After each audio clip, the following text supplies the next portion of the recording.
Cooler పెట్టుకొని కూర్చున్నాం కదా, మీరు అందరూ అట్లా కూర్చుంటే బాగా చేసి మా హెచ్పిఎఫ్ నుండి ఏదో చిన్న గిఫ్ట్ మేము ఇవ్వాలని ఒక ప్రేరణ కలిగి మీ ఊర్లోనే కొని మీకు ఇచ్చిపోతున్నాం. చాలక నాన్న ఇవి మా పేరేం రాయొద్దు. ఒక ఎంపీ చర్చ్లో నేను వెళ్ళినప్పుడు పక్క తిరగదు, ముందుకి ఎందుకు తిరగడానికి ఆయన పేరు కనబడదని పక్క తిరుగుతాను.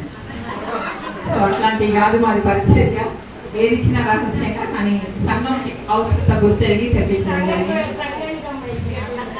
మీ సంఘానికి గాడ్ బ్లెస్ యు.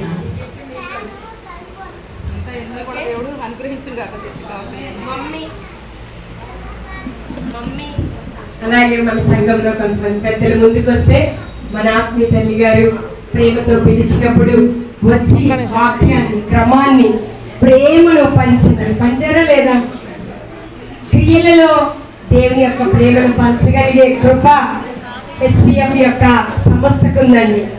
మొన్నటి దినాన మిర్చిల్ ప్రాంతంలో అమ్మకు సన్మాన పత్రం రాసి చదువుతుండే వారి బిడ్డలు కూడా కన్నీరు కార్చారు. అలాంటి ఉన్నతమైన భావాలు కలిగిన ఈ గొప్ప సంస్థ అమ్మా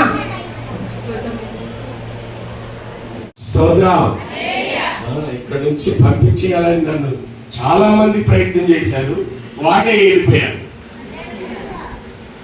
చాలా మంది తిట్టారు, మళ్ళీ వాళ్ళే నా దగ్గరికి వచ్చారు. నా భూతో నా భవిష్యత్ ఇక్కడ ఇలా జరుగుతుందని, ఇక్కడ మందిరం కడతానని నేను ఊహించలేదు. 2003 మే నెల 18వ తారీఖు కూడా ఒక స్త్రీతోనే నేను ఈ మందిరం ఓపెన్ చేయించాను. వచ్చింది ఆ మాత్రం గారు ఎక్కగలిగిందండి, ఎక్కగలిగింది. చెయ్యొద్దు అందులో బతికే ఉందండి. నా సంఘానికి రాసుమా, నేను రాని కూడా దేవుడు వారి ప్రణాళిక